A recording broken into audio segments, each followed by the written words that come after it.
hindi nag-o-open ang GCash app mo? I-long press mo itong GCash app pag may option. Tap mo ito. Tapos, app info. Pero kung ayaw mag-long press, punta ka sa settings. Scroll pababa, hanapin mo ang apps. Tap mo yan.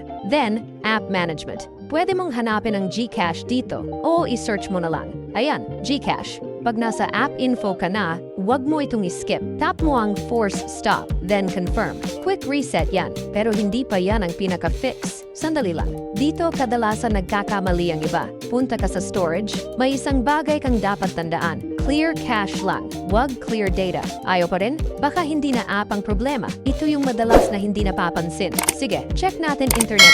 Switch ka muna sa Wi-Fi to data or data to Wi-Fi. Pero kung ayaw pa rin, may next step pa tayo. Punta ka sa Play Store, then i-search mo yung GCash. Check mo kung may update. Pag meron, i-update mo muna. Kasi pag outdated, hindi talaga siya gagana ng maayos. Kung ayaw pa rin, i-restart mo muna phone mo. Simple lang, pero madalas yan na ang solusyon. I-open mo na ulit ang GCash app. Dapat gumana na yan. Pero kung ayaw pa rin, balikan mo lang yung unang step. Baka may na-skip ka lang.